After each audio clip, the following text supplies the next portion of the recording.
This week on the Squatchers Lounge podcast, David and the Reverend Jeff discuss little King Lord curmudgeon of Bigfooting, and probably the most tenacious man the field has ever seen.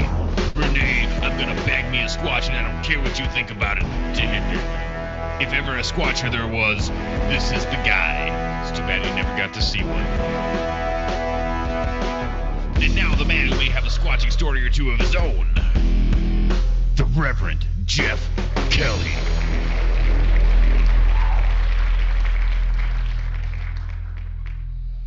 Hello, everybody, and welcome back to the Squatchers Lounge podcast.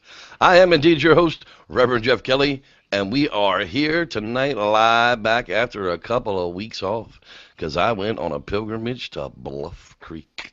That's right, folks. Reverend Jeff here took that 1.5 mile easy trek right on down to the Patterson-Gimlin film and site location, and we're going to talk a whole bunch about that later on. But first up tonight, I got to introduce my partner in crime. His name is Father David Batdorf. How you doing, buddy?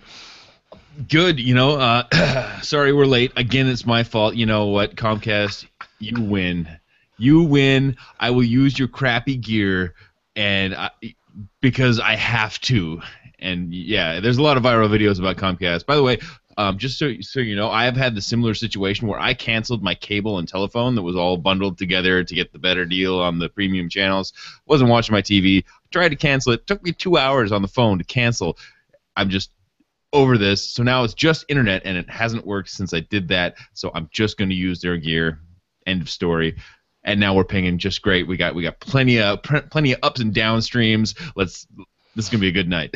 Yeah, absolutely, man. You know, I tell people all the time, it's just so frustrating when those squirrels go out there and chew through your lines and just make everything bad. And well, tough crap is what happens. Well, you know, first up tonight, we're going to do a little bit of news. You know, I've kind of been moving the Bigfoot updates into the podcast beginnings. And tonight with the Bigfoot update, we're going to talk about Matt Moneymaker calls Dr. Site's Bigfoot DNA study meaningless.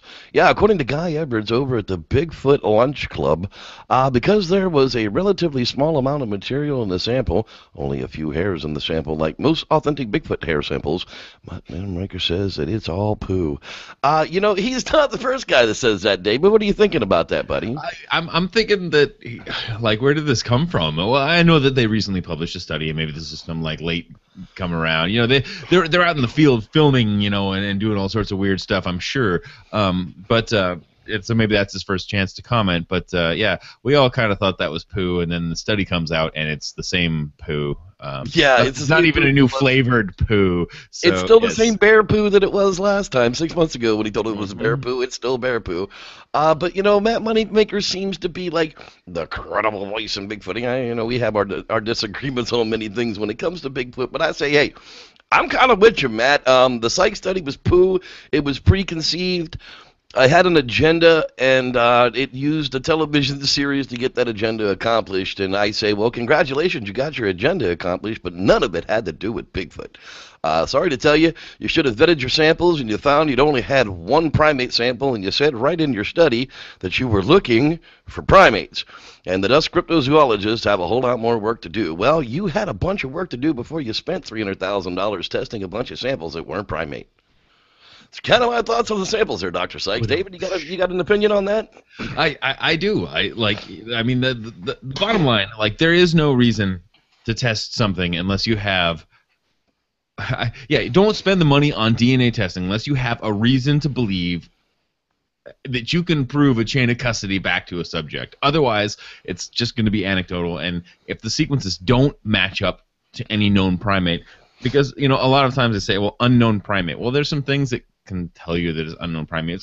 There's never going to be anything, like, even if we had multiple samples that correlate together, there's still enough variances. The Reverend Jeff and I have like hundreds of thousands of genetic variances, like even like, you know, streams of variants, like millions, like 1.8 million gene variant, like, you know, nucleotide variants between the two of us. You can't just take something and parse it against something else and say, well, that's the same. Well, because it's going to be different almost 2 million times. So, chain of custody and provenance to the sample and then we'll talk. Otherwise, it's just a television show, and it makes for some damn good TV. I'll be the first to say it. Right, and well, let's even go one further step than that.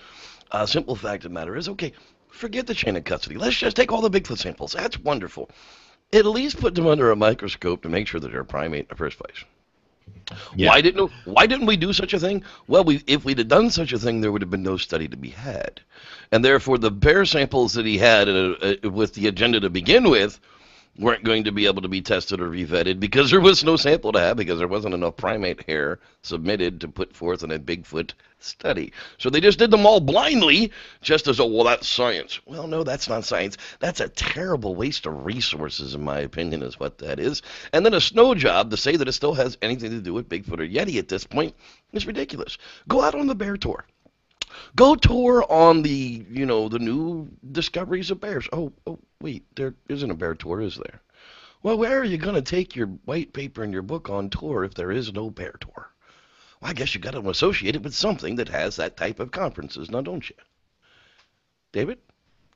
Yeah, you probably. I mean, that it's exciting, but again, until you have a chain of custody. And so here's the thing that I think a lot of Squatchers misunderstood back in the Melville Ketchum days when they were talking about, well, do you have a chain of custody? Well, they kept thinking of like chain of custody like as the point when you were the owner of that hair. No, you have to take the chain of custody back to the subject that the hair came from.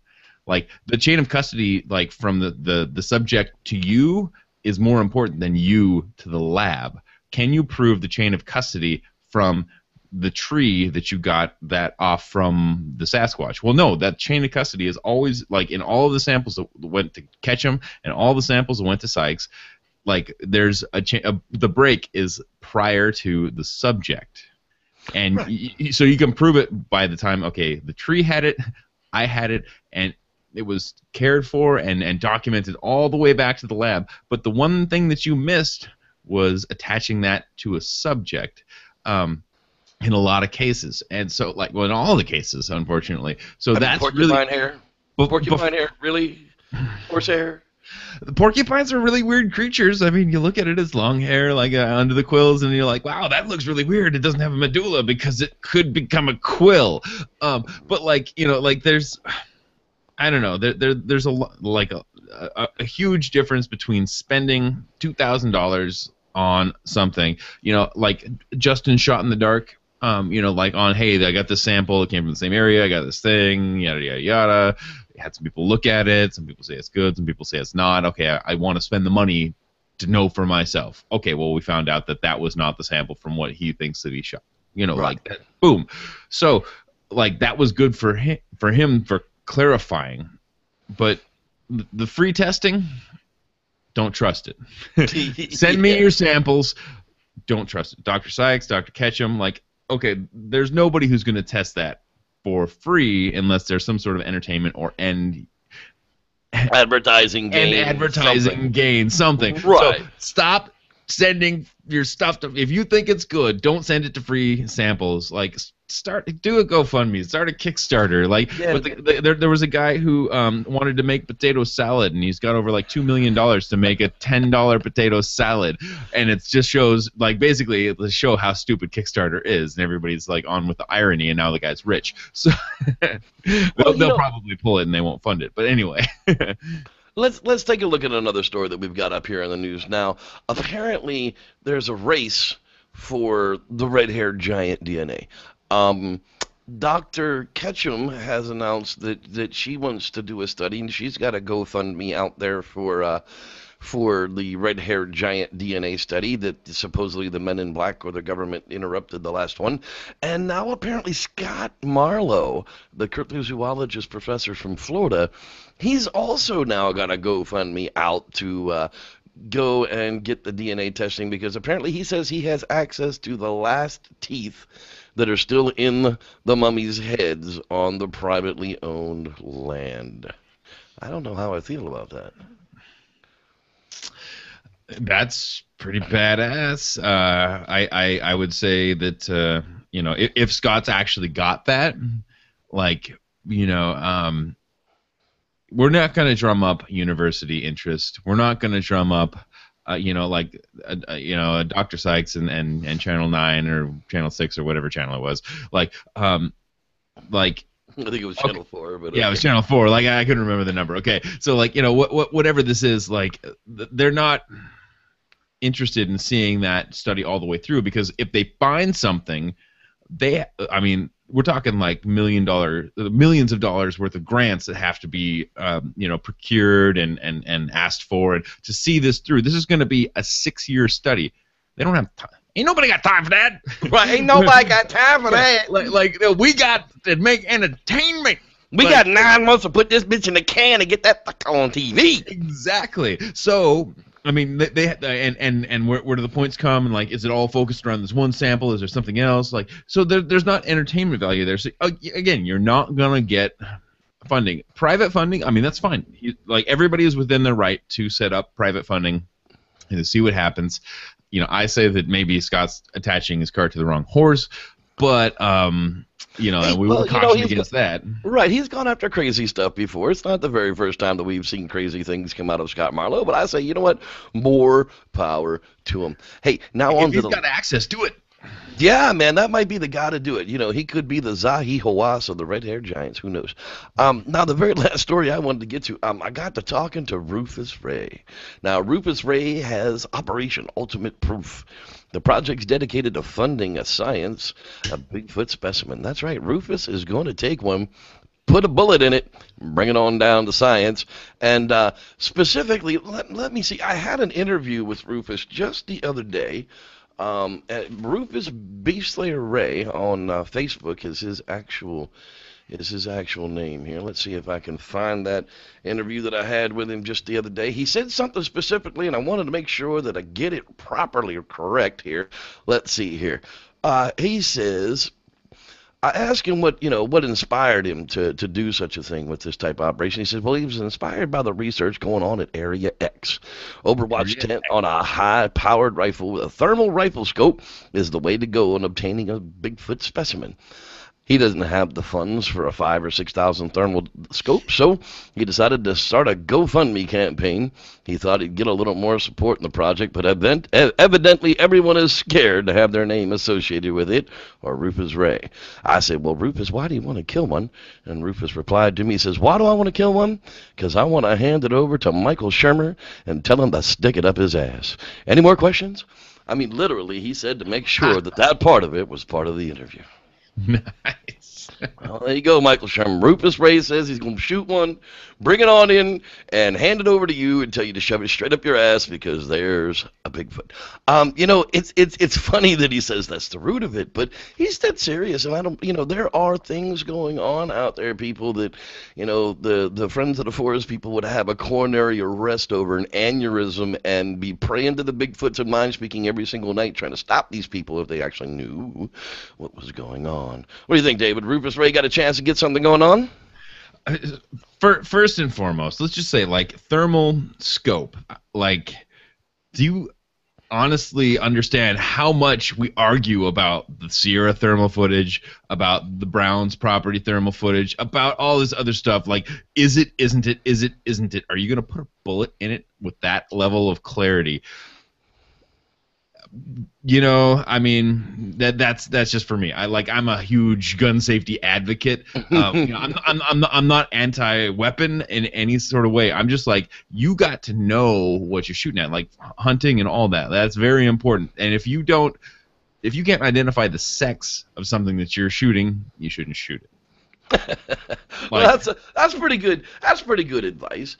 I'll be honest with you. I've looked through the thermal sites. I've actually seen footage from Stacy Brown's thermal scope that he has, and I can tell you two things. First of all, the resolution sucks. It just sucks. You can't really tell what the hell's out there anyhow, especially at night.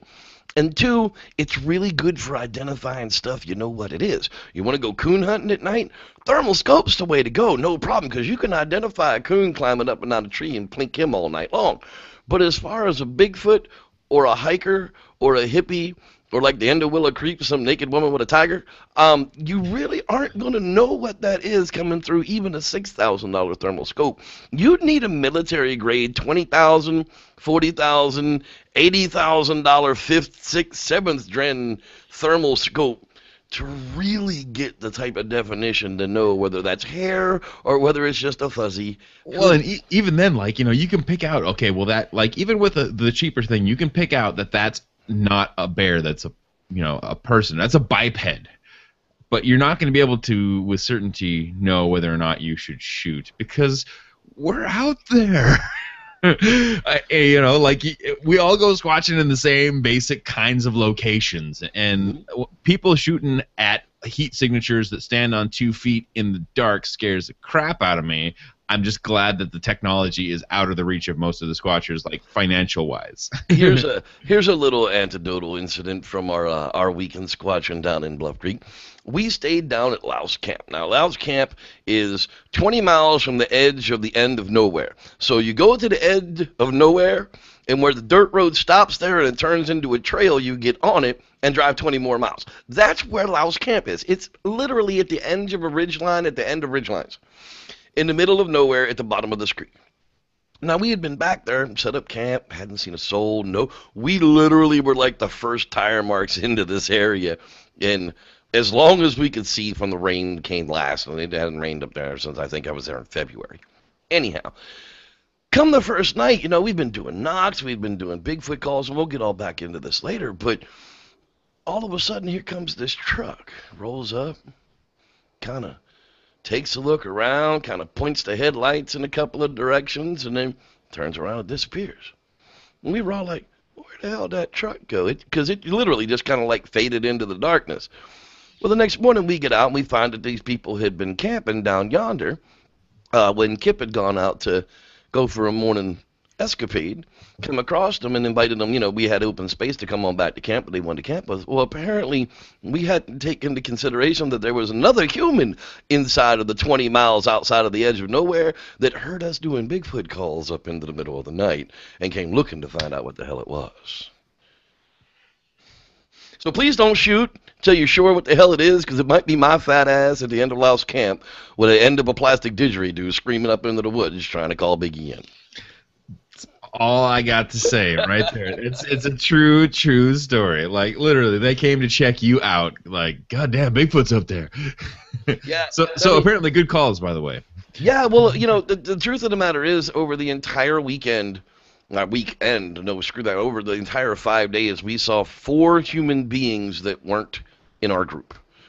And that was I covered 400 miles on a quad myself, plus another 50 miles in a Jeep, plus another probably 20 miles on foot. All over the region, around all the ridge lines, we found no other hints of anybody else. And I would say that 3 out of those 4 people were Native Americans gathering resources because we were living amongst the berries. They were out there camping and collecting up all the wild berries that were in the area, just bushels full of them. They were just everywhere. So that's literally how far off you were, but we were still out there screaming in the middle of the night, doing Bigfoot things. Yeah. So, yeah, that's what we're looking at tonight. Rufus, buddy, you can go out and find Rufus for his GoFundMe campaign. He is out there trying to get a little bit of attention. I'm thinking he's serious. If y'all actually fund the dude, he's going to do his best. That's about what I can promise you on that end of it. And I'll be interested to see how that goes off tonight. Now, on to tonight's topic, Rene Dahinden, the chief Bigfoot curmudgeon. I got to tell you guys, I hung out with the Bluff Creek Project guys, and one of those being Stephen Streufert of Bigfoot books, and he's somewhat of a historian of all that old stuff that went on around there. I mean, he's there, he's immersed in the middle of it, and I heard how screw Kranzt. I wouldn't beat him with a stick if he was right here in front of me. I can't stand him. PhD my ass. And I mean, I went through and listened to all of the old interviews that are out there on YouTube, and literally the dude's just like, he doesn't care. He basically picked up where Patterson left off when he died. I mean, Bob Gimlin kind of disappeared for a very long time, and there wasn't really anybody researching that area. And Dahinden picked up and carried on with John Green and Bob Titmus and a lot of the other guys and kind of picked up the research from there. Yeah, well, like this guy was like his interest. Like he came to Canada in like it was like 56 or something like that. So like prior to the Jerry Crew tracks and stuff like that, and just immediately like the local lore and everything, because he came from Europe. Was it? It was Switzerland. Switzerland. He was Swiss. Yes, he came from Switzerland. Yeah, in October of 1953. Hey, I have this up. How nice. And became like basically interested in Bigfoot shortly after arriving on Canada. We're talking like decades later well, I guess not. Well, at least over a decade later that they filmed the Patterson Gimlin film. So this is really interesting that this guy was like all in on this prior to all this stuff happening down there in California, and he followed that, and he went and he joined up with John Green and Bob Titmus, and he did a lot of research up in Harrison Hot Springs, just above or north of where I'm living now, and like with John Green, and has stories from there. I was listening to an interview from 1956 where he's talking about all this stuff going on in Harrison Hot Springs and at the Harrison Hot Springs Hotel, and so this guy was really actually doing already Sasquatch interviews, looking for people to sponsor his expeditions. And at the time, they were using the terminology Sasquatch people. Sasquatch wasn't even really a word back then. It was the Sasquatch in that area, and that's part of the parent language where Sasquatch, like all the things that sounded similar, kind of like was all combined from. So he really just joined up with these guys because he was already deep in it. And he's talking about stories of like they asked the question, is this some sort of a hairy Native American, or is this some sort of a caveman? Like this whole like monkey thing like never even occurred to them because of what they were the stories and whatnot from up there, and that's something like later he joins up with Kranzt, and he sees the Cripplefoot and all these other things, but he was just like in it, going all over the place. He didn't live a conventional lifestyle. This guy was like living the squatcher's dream, right? He was actually getting funding to go to all these places, and he probably ate bologna on hand sandwiches, like just doing what he could to get by to do this thing the entire time. His whole idea is that we were going to prove this exists. He was going to take one. He's going to shoot it. That's right. What matter does it make if it's not on the books? If it's the last one, so be it. It does nobody any good in the woods if it's not in the books. That's literally the way the guy used to put it. He's like, shoot it even if it's the last one, because it doesn't really matter if we haven't known that it was there in the first place. And so, like, which is like really intense when you figure like he came into it, and early on, like this was this was like some sort of like a people, like a thing. Like when he was listening to the stories of the Native Americans in the area that I'm at, like the whole like Gigantopithecus thing, like, or it being an ape was like absurd, because these are a people. It's like a hairy tribe of the Native Americans, or like possibly some sort of relic human, versus a giant ape, knuckle walker, or something like that. No, so for him to go out into the woods and say, well, I'm going to kill one, is pretty intense by today's standards, I guess. Back then that's how they did it. Like, people say, well, we've gone past, we're not in the 50s anymore where you have to go through and kill it, like the giant panda. We don't have to kill one to prove that it exists. Well, back then you did. So that's where his whole... Yeah, right, exactly. That's what you did. You went out and collected 5 or 6 specimens and presented them to the Queen of Switzerland, or whatever it is that they have out there now.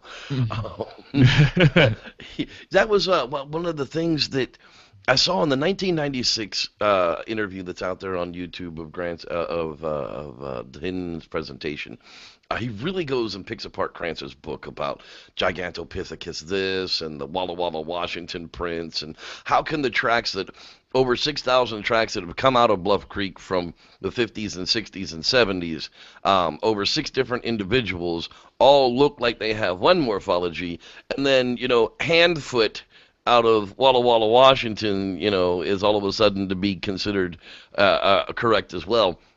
And we've been seeing these pictures that I was putting up of him holding the cripplefoot. He's a big, boo-pooer of the cripplefoot, going, there's no way that the morphology of even the good foot looks like what that's come out of what the ones look like in Bluff Creek. Well, so what I love about this guy so much is that he reminds me of me. Like, he's enthusiastic. He wants to believe. He's willing. Like, he dedicated a good portion of his life to doing this. I'm not quite there yet, but he dedicated a good portion of his life to doing this.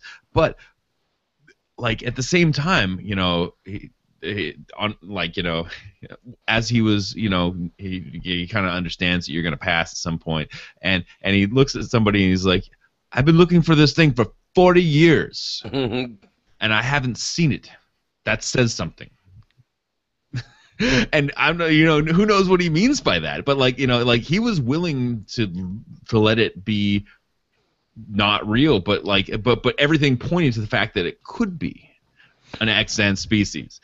And so he pushed and pushed and pushed, but he demanded really solid proof, where some of even Grover Kranzt being a highly accredited physical anthropologist maybe made some leaps that not even Rene was willing to make. And that's why I like the guy. He was just really smart, and he was always really eloquent with the way that he presented his material. Totally. And the thing that he said about Kranzt, and he beat up on Kranzt a lot, and Dr. Meldrum was actually in the front row of that 1996 presentation, and at the time Kranzt was not there to defend himself.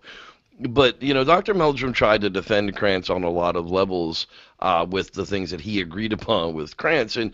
And Dahinden told him the same thing that he would have said to Kranz's face. He says, if Kranzt was here, I would have changed absolutely nothing about my presentation, and he knows this. I'm probably... they probably had that conversation face to face. Oh, yes, on several occasions they did. Dahinden was probably the only person to stand up to an accredited professor and say, you're wrong. You're taking leaps and bounds with this ape theory from Asia that hasn't been proven of any representatives or samples in America whatsoever. You're assuming so much, and you're reaching for an explanation that it has to be Gigantopithecus and not simply something left over or in between the human evolution. And that was the other thing he was pushing too, was it was going to be the biggest discovery the world has ever seen that's going to affect religion and anthropology and so many other scientific levels, because this relic is still left around, that he was determined to be it. Religion aside, we won't touch that. Right, we never discussed it. Yeah. But the anthropological aspect of that, like when Kranzt made his Gigantopithecus statements, there was a huge gap. We hadn't put together and in very solid and meaningful ways the look at paleoanthropology that we have now, that totally, and I want to touch on this in a future episode. We're going to run out of time tonight, but the amount of paleoanthropological things that have come to light in the last even 6 months or a year, right.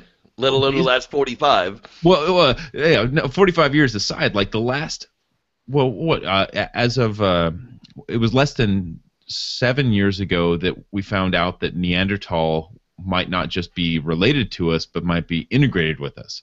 Right. So in the last 5 years, some really major revelations have come out, and all these fossil finds and all these things, and challenges to the old thought process, and some really exciting stuff that happened just recently, and a lot of stuff, so not getting too much into that, what Kranzt had at the time with this big gap pointing towards Gigantopithecus blacki was probably the most logical thing to do.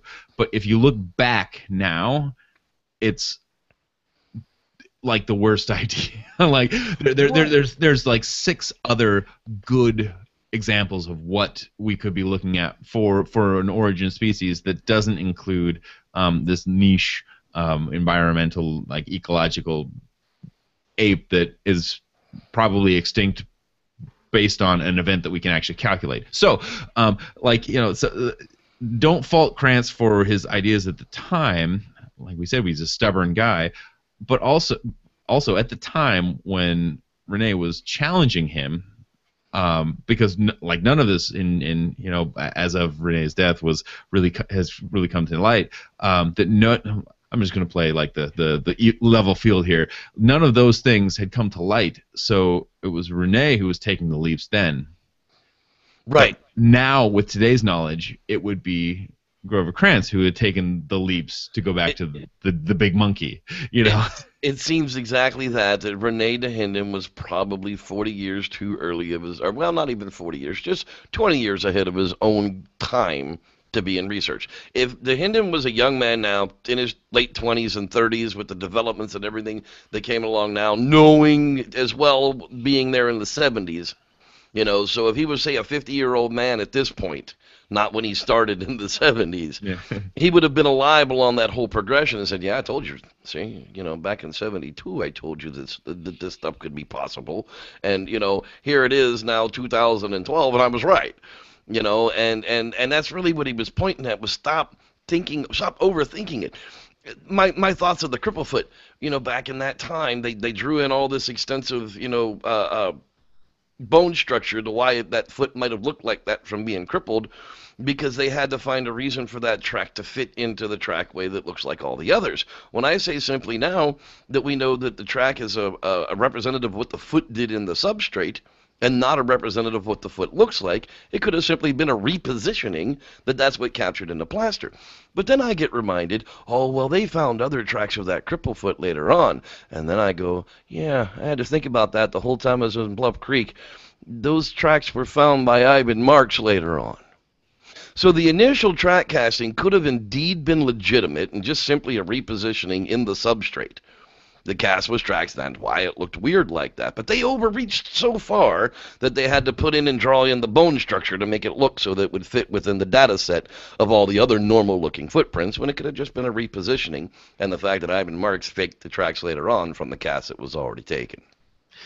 Again, when you look at the thousands of tracks that we've cast that look a particular way in consistency, and you find this one, and you're like, oh, well, that can only have been done if it, like, if the bones were all, like, no, if one of these things is not like the other, just make it go away. Right. Well, here's a prime example, okay? I have right here in front of me, this is a Grays Harbor cast from the 70s. Okay, nice, big Bigfoot track. You see that? Real pretty. Okay, looks like a Bigfoot track. If I get up on close of it, you can actually see that it has some, foot cracks in it and some detail to it that actually shows that the webbing and the toes, this is a living foot. Okay, if somebody sculpted this, they did a really, really good job of it, because that is not a human foot. Plain and simple. However, if I reach up here and I grab this other cast off of the wall and show you this one, people tell me that this one is a bear track. Okay, so you look at this one and you look at it closely, it resembles a bear track. However, this is actually the other Grays Harbor partial track that was left along the other side of those big footprints.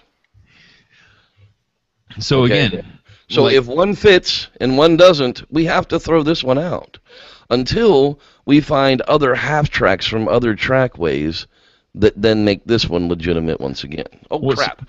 I'm sorry. I think I screwed that whole thing up. Everybody's looking at you and not me. So let's go back and do that again. That's my goof up. It's a real... Okay, but I can talk about like what you're saying. It makes total sense. If that one Grays Harbor track looks like a bear track, we got to get rid of it. But this, because it was found in sequence with this Grays Harbor track, and you can actually see, like, the morphology of the foot, the morphology, like, you can see the movement. You can see, whether those are cracks in the foot or cracks in the substrate because of weight below it or drying or whatever. There's dynamic things going on in this track, which are really interesting. Now, nobody's going to look and say that track is a bear double step. Now, this is in some sort of sequence with that whole trackway. If you look at that, you're going to say that's a bear track. I would say that's a bear track. I'd say it's a really, comically human-looking bear track, because that's all you see. You see the ball of the foot. It would probably be going the other direction. However, the fact that it's found in a sequence now, because you've documented the entire trackway, or just not, you didn't just cast the good one. You can find that too. If you had just that short track, you'd have to throw it out. That's But exactly it. but because you have the one good one and you got everything before and after it, it's all part and parcel, because you can show that it's all part and parcel.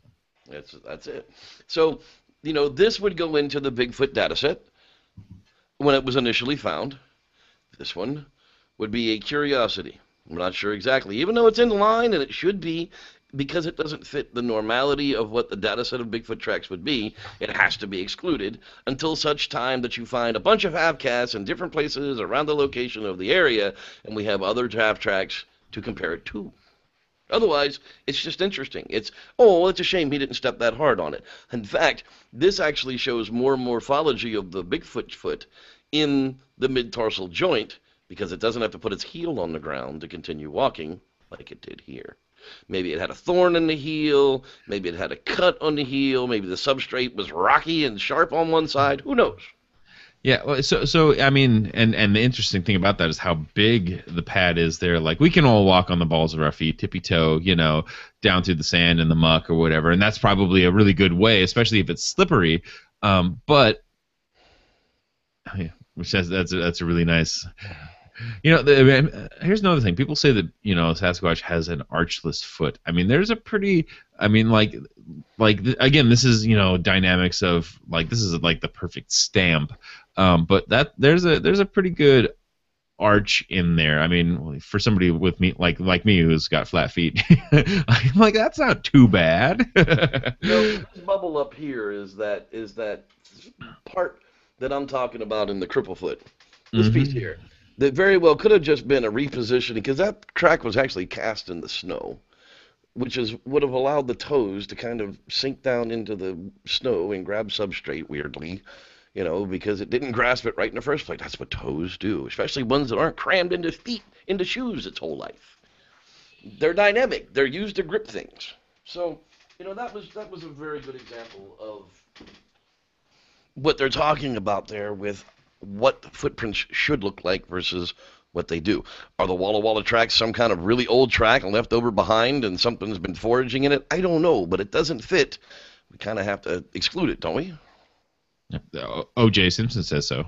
Yeah, if it doesn't fit, you must have quit.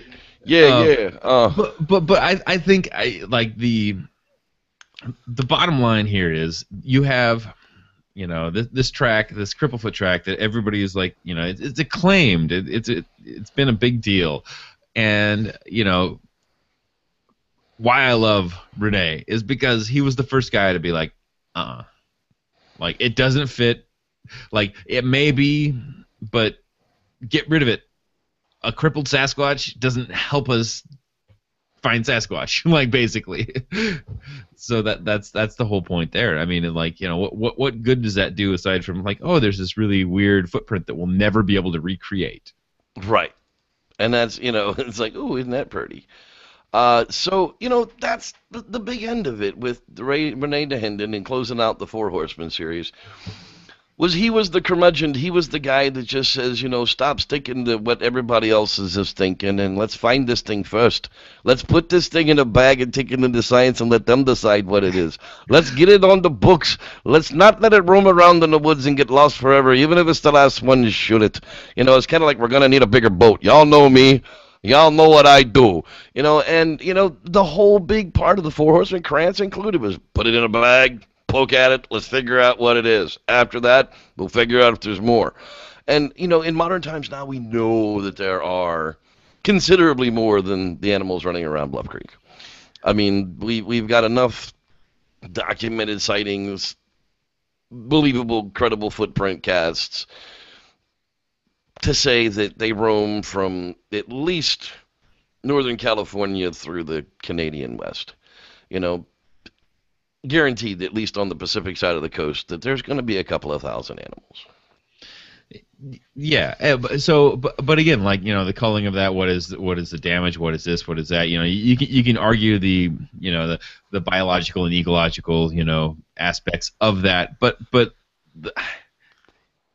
again, this isn't 1958. We're not demanding a body for science. We're demanding a body of evidence for science.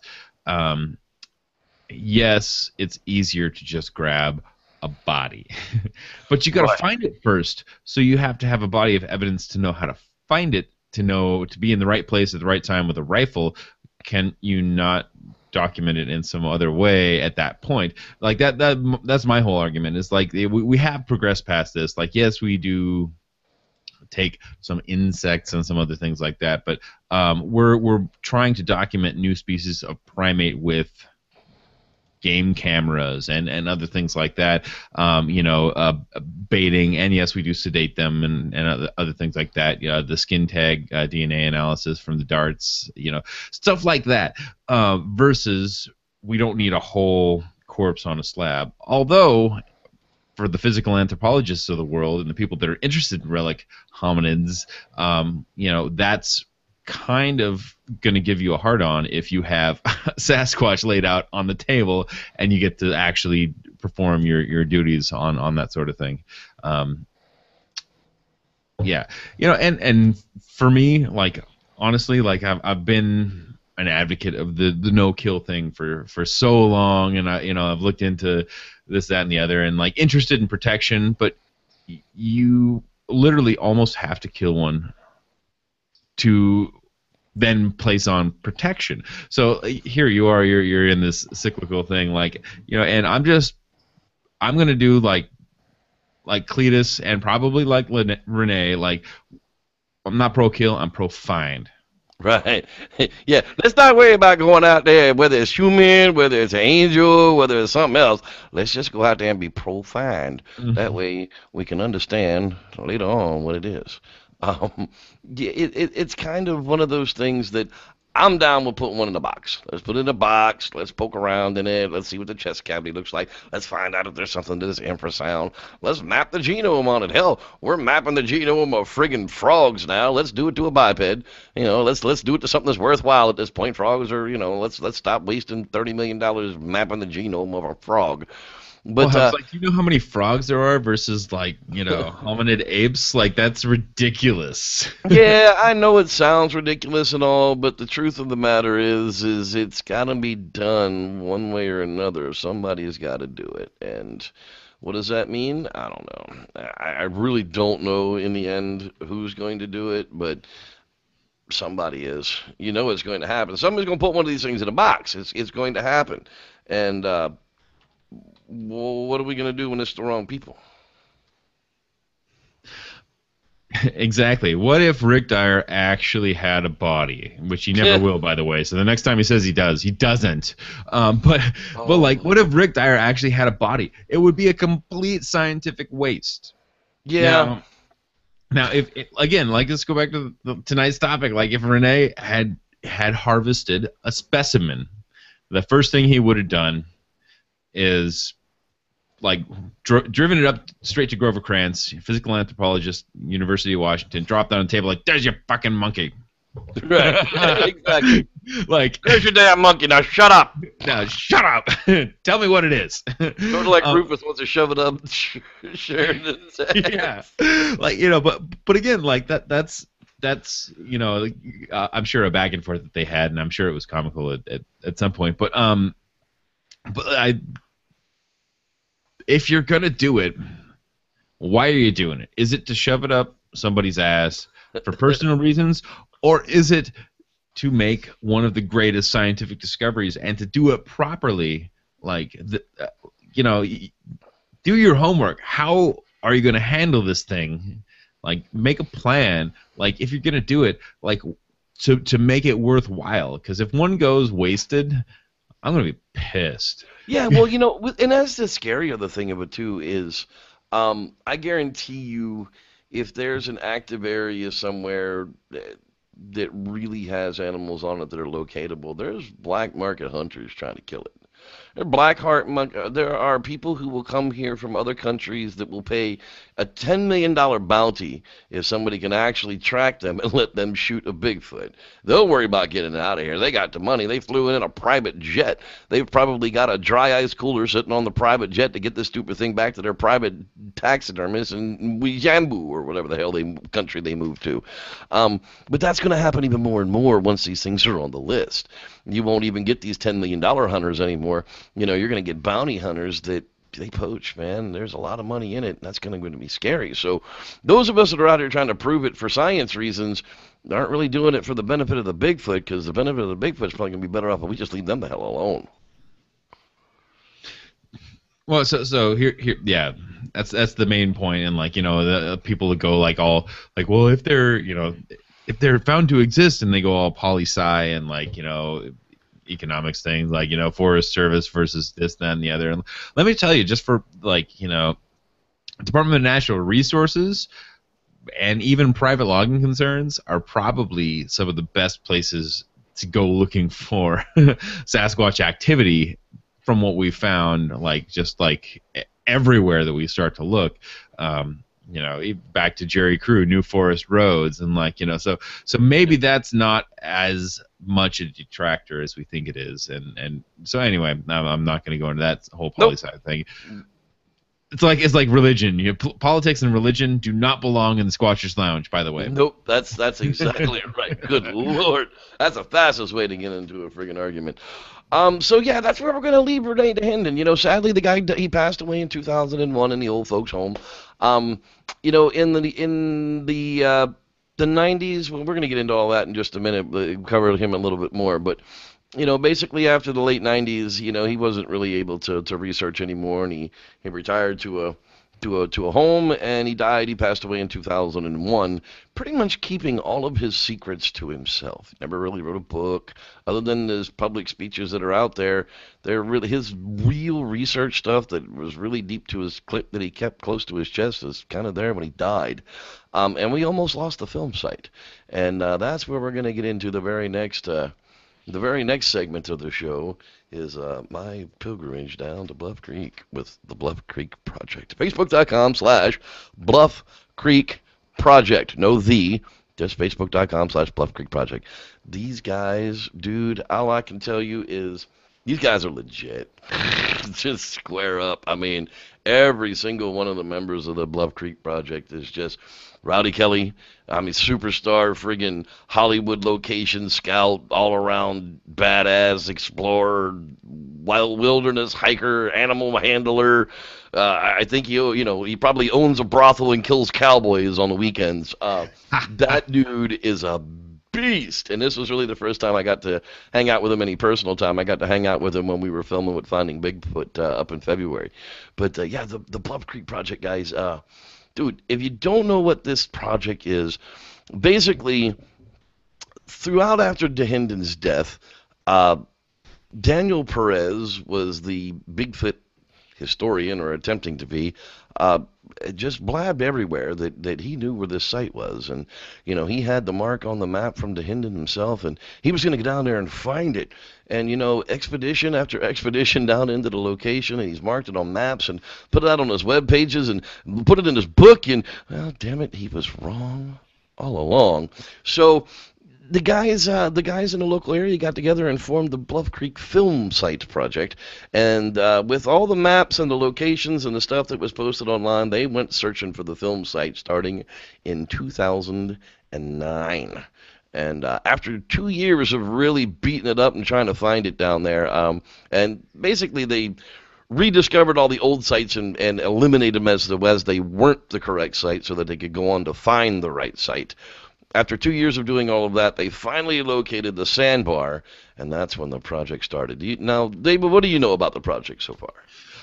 So far, what I've kind of heard from you, what I've read online, it's basically, they've got the trail cam thing going on there. They found the legitimate site, what they believe to be. I mean, there's a lot of good aspects of why they think that that's the correct film site, and a lot of the features that are available at that film site, like some of them won't have changed in that amount of time. So that's the really exciting part, that they can kind of really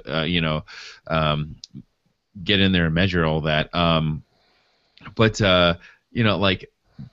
basically just doing the Bigfoot research, doing the trail cam research when they're not there, and you can actually measure the distance. Like they say it's this far from this tree to this tree because so-and-so said so. Well, you can check that now. Right. That's basically what's going on down there, is the guys have gone in and done an extensive site survey of the actual Bluff Creek location. I mean, so much so to the point that they know the angles of the entry, they know exactly where the big trees are, they know pretty much everything. I've got a bunch of the maps here. Now, here's the actual survey map that was done by Rowdy Kelly and Robert Leiterman and Steven Stufert, where they went down there and basically mapped up all of the remaining artifacts in 2011. So after 2 years of searching for the site, they actually found the upper sandbar, and then they went in with the overhead picture that Rene Dahinden had taken in 1972 by climbing a tree off the side of the cliff that actually is part of the trail that goes into Bluff Creek. That's how they basically proved the site. Steven Stufert found the big tree in the background behind Patty, and it kind of all started from there. They were like, okay, we have that, then we should be able to extrapolate everything else from that and decide what it is. And this is basically the entire handmade map site survey with locations and inches and sizes. I mean, they went through and measured everything and put it specifically where it needed to be. And basically the site was proven. I mean, Bobo and Cliff had been down there, and they couldn't find the location. They thought the location had actually been washed away. Cliff would actually point to the sandbar and say, "Well, we're pretty sure that's where the filming actually happened, but there's nothing left of it any longer." But that's not true. The actual creek bed is about 12 feet, 10 feet lower than it used to be, but the exact path that Patty walked is actually still there, and my butt was actually on it. What do you think of this map so far there, David? I love that, it's something, it doesn't, it's not like Google Maps, aerial view or anything, but it's I mean, what you have to do, I mean, this is something it may look ridiculous, okay, well, did they fill that in with crayon or something? Well, no, it doesn't matter, because they went through and they actually used grid paper and they drew this. This is how field research is done. If you were going on an archaeological dig or something like that, and you were looking for hominid bones, you would have to do an appropriate grid. They'll actually show you that 10 feet there's a scale and a key and everything. Exactly, and which means that they've gone through and they've measured all of these, we'll call them artifacts, because they're all of these. That's exactly what they are. Pieces, and they match up with a photo, to a point, and to the video, the film. To a point where you can actually say, well, this is probably exactly where it happened, and you can go back there, and I mean, do analysis. People have done analysis. They're taking optic, measurements and things like that to try to figure out how tall Patty was. No, you can take that stump and that thing, that sandbar, and you can actually measure just regular geometry. You don't even have to use trigonometry at that point. This is the actual overhead site that Rene Dahinden climbed the cliff basically climbed a tree, and took a picture of the original Patty site in 1971.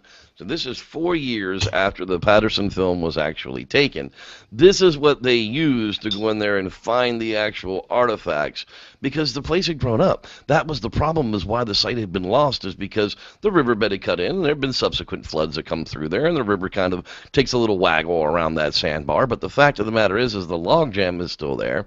And here, coming up shortly, I'm going to show you the pictures of the expedition, where you'll see pictures of the live location as it was just last week when I was there. you can't recognize it. Literally, the guys have gone through and marked out flags and locations of where Patterson had filmed from, where Patty moved to.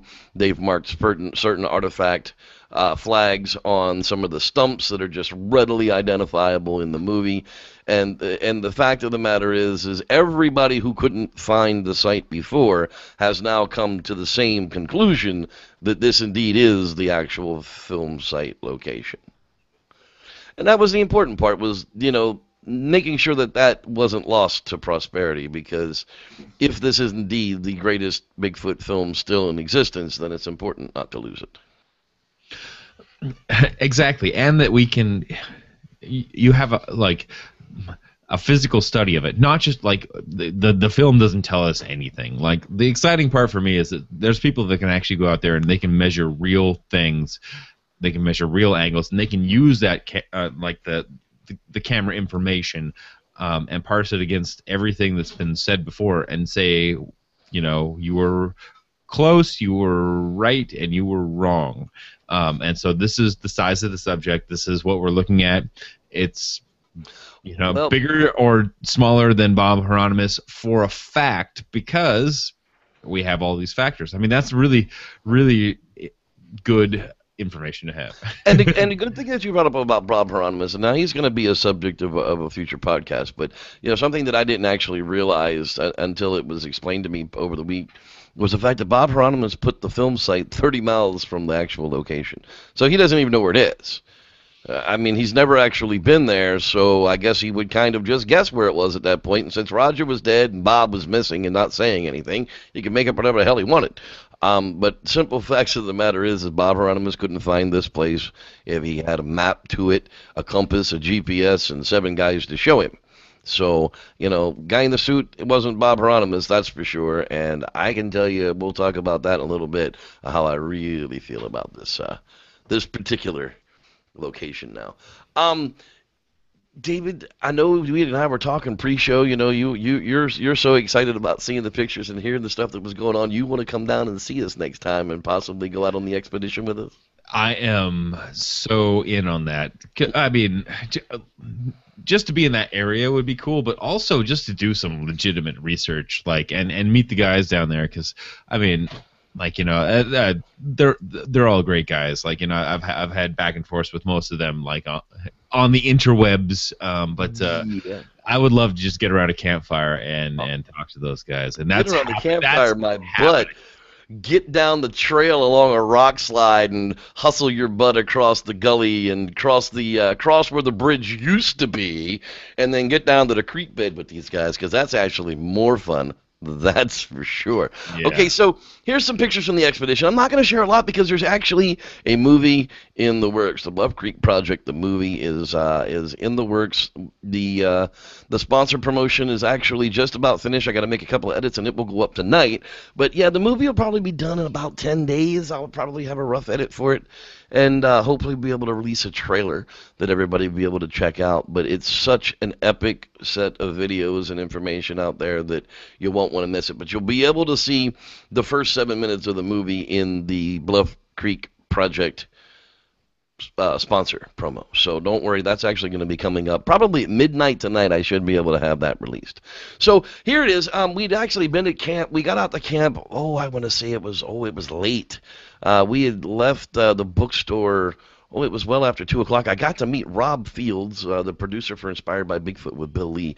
Him and his family were actually up in Willow Creek on vacation, and his wife and his lovely wife and his daughter stopped into Bigfoot Books while we were there, and just happened to be catches as the expedition was pulling out, which I was really upset about. We invited him to camp, but it just didn't work out. But Rob, next time, buddy, you got to come out to camp with us and swim in the pool. We'll talk about that in a minute. But this was the sunset, basically on day one. John and I decided to take the quads out and see if we could find Onion Lake while we were waiting for Rowdy and a couple of the other guys to show up that night and go out on expedition. So basically, Onion Lake is this really scary dirt road that runs up the side of the mountain. We had never been out there before, so we creeped and crawled about 10 miles an hour up to the top of the mountain, and this was sunset. And this was poor John trying to read the Six Flags, or the Six Rivers National Forest Atlas to figure out where the hell we were at Crossroads. Yeah, that didn't work out so well for us. This is camp. Everybody kind of hangs out in camp and makes plans for the next day. That's Rob Leiterman sitting over there by the picnic table, and Dick Jones, retired forestry worker of like 55 years, was actually in the Bluff Creek area during the time that all of this stuff happened and had a really lot of information. Sitting behind him is John. Standing up there by the tree is Wes Losner, pimp tattoo artist. Sorry, Wes, I gotta tell this story. We're sitting by the fire the first night, and I'm sorry. This was probably the third night. This was after the Bluff Creek trip. Well, we're sitting by the fire. We're doing fire watch. We're both just wiped the hell out. And Wes had thrown a piece of wood onto the fire, and the fire flew up. And he's like, "Hey, I think I got two sets of eyes staring at me from the hill over there." And I was like, "So you don't point at anything when you're out on a Sasquatch expedition? You just don't do that?" I said, "Well, what are you talking about? Just kind of give me a time estimate." He's like, "Over there, by there." So I put my hand up to the firelight to kind of block it from my eyes, and I'm like, "Oh, okay, I see what you got going on over there. Put your hand up and block the firelight." So he puts his hand up a little bit and blocks the firelight. He's like, "Man, goddamn shitter squatch will get you every time." There was a toilet vault on the edge of camp that just happened to be reflecting it just wrong with the firelight, and it looked like a couple of sets of eyes staring back at him. So Wes had himself a poor attack of the shitter squatch while we were out there on fire watch on one of the nights. But my God, it was. If he had to go, like, at least now he knows where to go. Oh yeah, man, you can run right towards shitter squatch. He ain't gonna get you. Well, he might. You never know. Yeah, sitting there in the lay down blue chair, that's Kip Morrill. He's a forest firefighter. And sitting there in the other chair is Jamie S. He is our team geologist. And we're all just kind of chilling out in camp, making some plans in the morning before we head out. And I believe this was the day that we were heading down to Bluff Creek and making all those plans. And dude, if you're going to go to Bluff Creek, do me a favor, make lots of plans, okay? Be prepared. Take water. And when you think you have enough water, take some more water, especially if you're going out there in the summertime. And then when your friend thinks he has enough water, ask him to carry 2 more bottles of water for you. As I'm telling you, it is no joke getting down to the film site. There's the Reverend Jeff Selfie with the guys hanging out behind me there. And this is basically... everywhere you go, this is what you're driving on. This is what you see. You see nothing but just dirt road for mile and mile and mile and mile and mile and more miles ahead of you. It's really kind of scary. Now, this is Onion Lake. This is where we were trying to get to that first night and never actually made it up over the top. This is where one of the game trams sits and watches this lake all the time for the animal traffic that comes through here. There's a bunch of good Bigfoot activity that comes from Onion Lake, and I'll actually be covering that in the movie.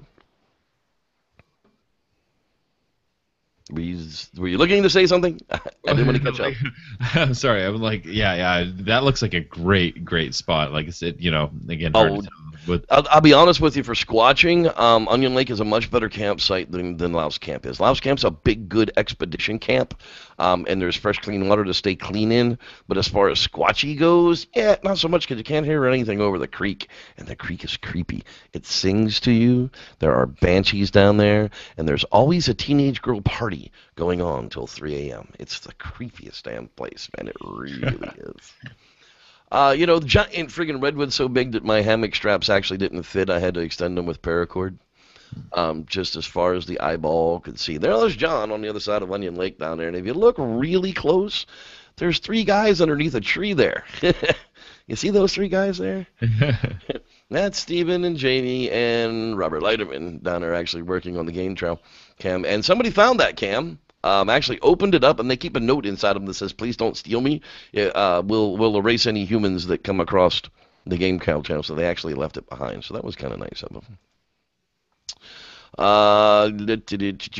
Let's see here. This is the backside of Onion Lake. This is where another one of the cameras actually look down. And I've got an interview for the guys coming up on Onion Lake and why they're actually watching it out there. That's a really interesting. There's a bunch of old footprints and stuff that come from Onion Mountain, which is attached to, and the Onion Mountain, the Onion Lake area, and some of the Blue Lake tracks. Do you know the Blue Lake tracks, David? It doesn't ring a bell. John Green Blue Lake. Yeah, the John Green Blue Lake tracks are actually mislabeled Onion Lake tracks from the 1960s. I think they were like in August, right before the Patterson Gimlin film. This is out looking over the ridge tops, kind of showing you where Louse Camp is. Louse Camp's down in the pool to the left in the bottom down there below that tree. And the only way to get there is to actually ride the ridge lines. There are no roads anymore that get there besides that one. It's kind of a scary proposition when you get out there.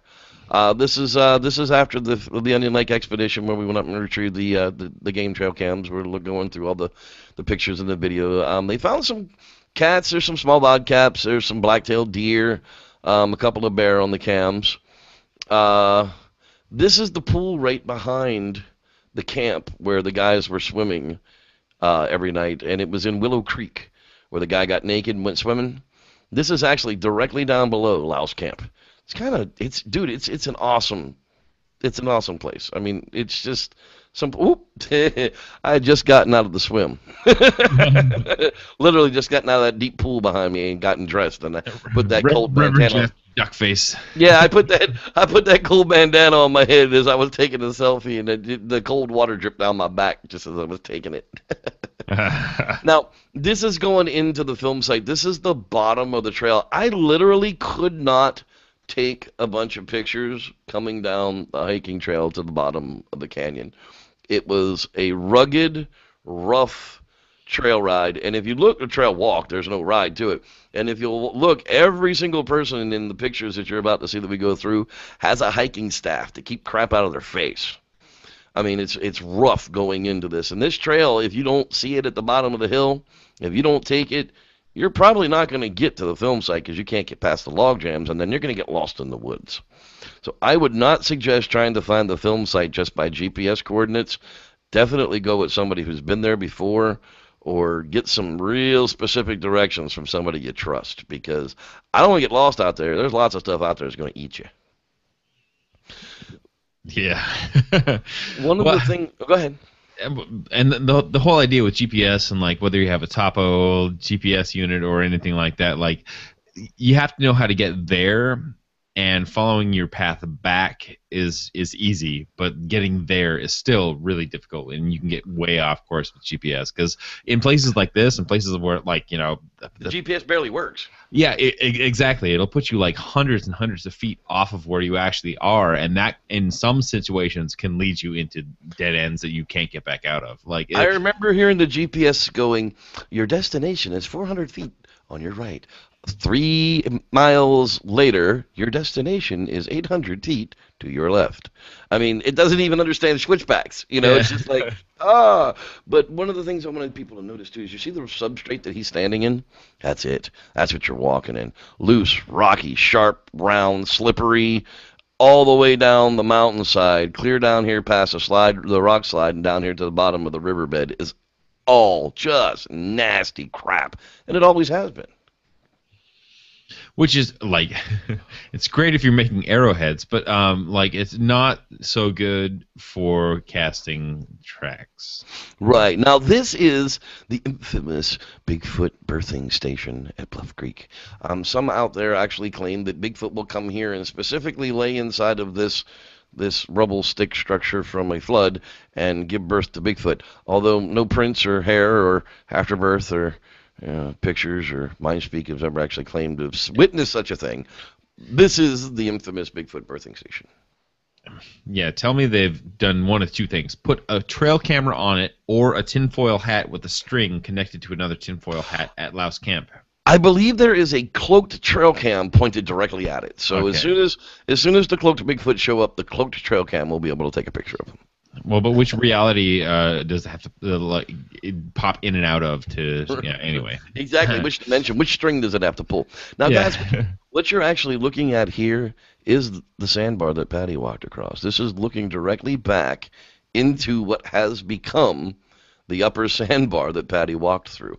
All of the stumps and the big trees and the laurel and hardy tree and all of that stuff that you've seen in all the documentaries and the Bill Munn stuff is all actually laid out behind these 3 gentlemen in the forest. You And they just can't are. see it. You just can't see it. That is exactly right. And as I move forward here, this tree that Jamie's actually holding on, that we're missing a trail cam from there. We're not exactly sure what has taken it, but it was literally ripped from its area. It didn't have a bear box, unfortunately, because they couldn't afford to put one on it, and we did lose it. But that is one of the trees that Roger Patterson actually leaned up against and took the old footage in 1967. So the tree is physically still there. We move forward here. Now, this is my buddy John Harper from the Bay Area. Come up with me. He is a beast when it comes to Bigfooting. He's not really a believer, but he is a participant, and he's willing to listen, he's willing to learn, and he's out there trying to get answers for himself. And that's all I've ever asked of anybody. Don't be an armchair quarterback. You want answers to stuff. There are groups out here that will take you with them. You just got to put in the effort and not be a drain on their resources. How could he not be a believer? Like, there's a juvenile Sasquatch peeking from the tree behind him. Yeah, on you the see right-hand side there. Yeah, exactly. Right over his left shoulder, there's a tree peeker. But what you're actually looking at, where he's actually sitting, and none of us actually know this, the big long log that's in front of Patty in the 352 picture, that's it. He's actually sitting on it. It's still there. It still exists. And we move down another picture. There's my boy Wes sitting further down on it, to his left. Wes is sitting down about 6 feet from where, well, you can see John's pole where it is there in the middle. They're probably 6 feet apart. And I'm sitting directly across him on the root ball that's in front of that long log in the Patterson film. I mean, literally all the artifacts. We didn't know this. I mean, we were so tired, dude. Oh, my God, that hike. That 1.5 mile hike was miserable trying to get down in there. And there's a Reverend Jeff selfie for, shits and giggles, I guess. I don't know what the hell was going on. Basically, I was taking pictures of the redwoods. We were out running around. This, I think, was heading towards Twin Lakes on day 3. And it's just a crazy place to try and fathom what's all going on out there. This is Twin Lakes. Twin Lakes is a 20-mile ride from Louse Camp by dirt road at 8 miles or 12 miles an hour. It takes like an hour to actually get there. This is another really, really good squatchy camping spot instead of Louse Camp. This puts you up high on the ridgeline. It doesn't take you down by the water lines, but this water's here all year long. And there's another twin lake just on the other side of the trail that nobody actually goes down inside. But there's a really neat campsite right here. And there's a famous Bigfoot sighting from, I believe, Bobo and Cliff, if Cliff wasn't there, forgive me, where a juvenile Sasquatch actually splashed across the backside of the lake at them while they were camping in this exact camp right down here below it. Yeah, I'm still pretty sure that Cliff will maintain that he has not had a confirmed Sasquatch sighting. Okay, so it must have been a Bobo sighting with somebody else then. Okay, so there's Wes sitting down there at the campsite. I mean, you can really see it's literally like one camp. You can hang a hammock, set up a tent. There really isn't much there at all. There's no human presence other than some really old stuff that's been there for the last few years. The natives come in, they collect up a lot of the berries, they move through the areas, but they're just there to collect the resources. They're not really there to camp and hang out.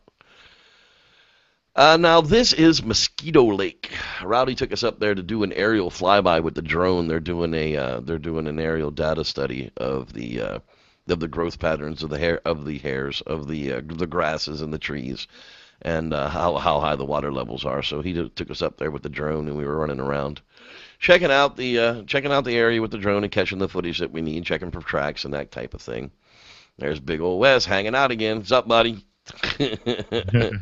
Now here we're up on the ridgeline about to head down to camp, and right there where I'm pointing on the other side of that bowl is Louse Camp. And the only way to get to it, if you can see the hand on my mouse pointer, is literally down this ridgeline, and we have to go all the way around the outside of it to actually get there. So that's that 20-mile ride back to Louse Camp from up there at Mosquito, or Twins, or wherever the heck we were. Yeah, just off-trail bushwhack, get down in there. Yeah, well, Rowdy has a 4x4 Toyota that did real well. John brought a couple of quads with us. You're not going to make these kind of places on foot, people. Okay, you're not going to make them in your car. So unless you've got a 4x4 or some off-road vehicles, these are sites you may never actually see in your lifetime. Now, Jamie will take his Prius up there, but that's because he's an idiot. In a good sense of the way, Jamie. I love you. But he'll take that Prius anywhere. Don't do that, okay? There's rock slides, there's big rocks, there's crap you're going to knock the oil pan out of. Don't do it. But if you've got the equipment and you've got the cojones to go out there and check out this place, man, there's sites that you'll never see again. or anywhere else. Campfire time. There's me and Rowdy on our expedition shirt day. Last day of the Wes had these made up for us for the project expedition this trip, and unfortunately we're white, so nobody actually wore them until the last day because, of course, they would have been ruined by the time we got around to taking pictures. Now, Rowdy's got that little trail, that little Honda Trail 90 there. That thing rips him around really good, but he's like 170 pounds of lean, mean, badass machine. So you don't want to, but he said the little Honda 110 trails are really, really good out there. So, and they're cheap enough to get to fix up.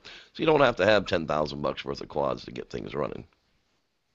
And there's the expedition guys from left to right. There's me, and there's Wes Lossner, and there's Roddy Kelly, and Kip Morrill, and Jamie S., and Robert Leiteman. And to the right of Robert should be Steven Stufert, and behind the camera is John Harper, of course. That's basically who we hung out with all week.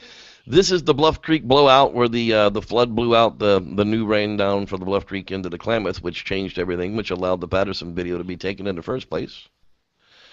And old John taking some pictures. I was trying to find the one picture I'm looking for before we end this miserable thing tonight, because we've gone like 20 minutes over. Sorry, folks.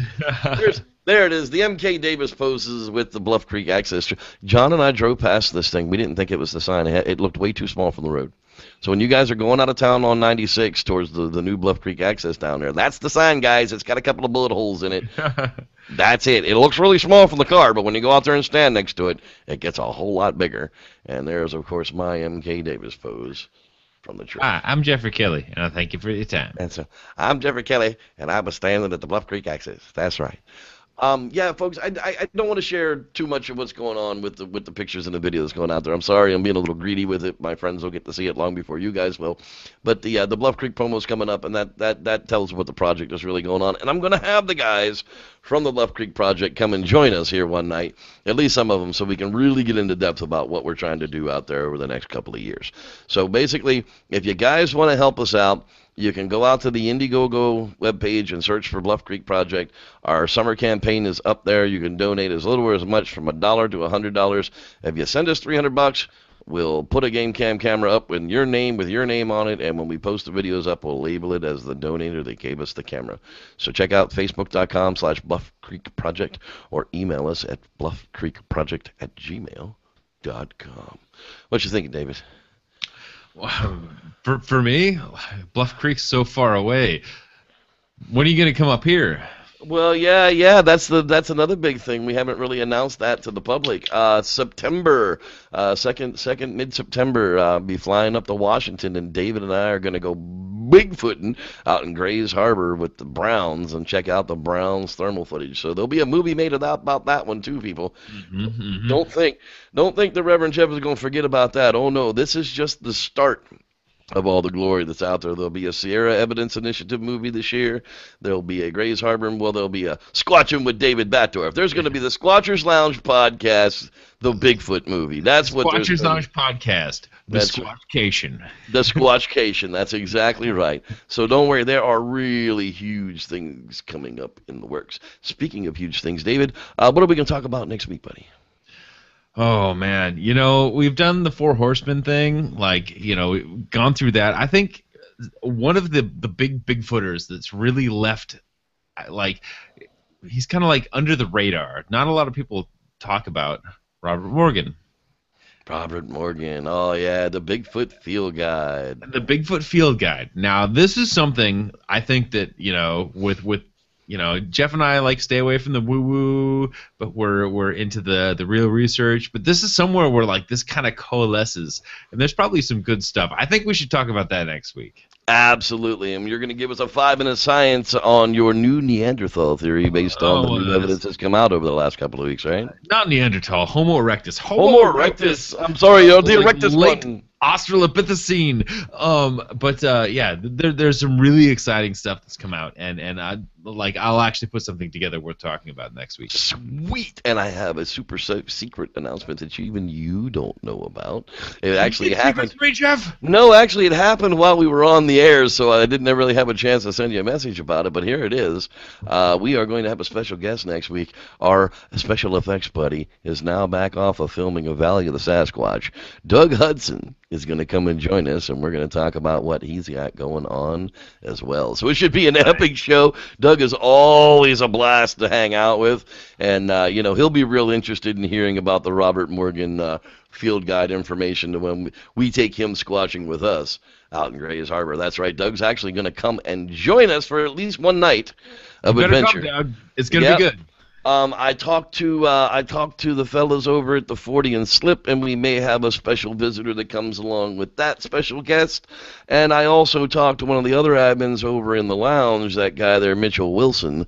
He says that he's going to say make sure that we give him the dates so that he can get his schedule adjusted as soon as possible. So we need to get the Browns date set in stone as soon as we can. Possibly we can have Mitchell Wilson of the Squatchers Lounge come and join us as well. Facebook.com/Squatchers Lounge Podcast is going to get you to the fan page. Facebook.com/SLounge is going to get you over to the lounge group page. God, YouTube.com/SLounge Podcast will get you to the YouTube channel. And @SLounge Podcast is how you tweet whatever the heck that tweet is. Take your favorite social network and aggregate and just put S-Lounge in there. You're fine. S-Lounge Podcast. That's right, people. David, this has been a long show tonight, and it got late started on, but we have had more viewers tonight than we have had in 6 months' time. So I'm really glad that, the week off helped. People are glad to see us fresh and back, and yeah, I'm still looking squatchy. Wes, buddy, it was really good to hang out with you and Jamie and Rowdy and Rob Leiterman and Dick and Kip and everybody else whose lives we touched this week. Thank you very much for being gracious hosts in Humboldt County, and I can't wait to get back again. And all you guys, I'm coming, if not this year, next year. That's happening. I need to be there. This is going to be good. Everybody needs to take that pilgrimage to Bluff Creek and see how difficult it would have been for a fat man in a suit with clown feet and a football helmet made out of friggin' horsehair to try and walk across that river bottom. I'll tell you what, you walk across the river bottom, you do the walk that Patty walked in the places that she walked, and then tell me that you believe a fat man in a suit with clown feet and a football helmet could pull it off. And then maybe we can have a discussion. But until then, I've done it. For David Batdorf, I'm Reverend Jeff.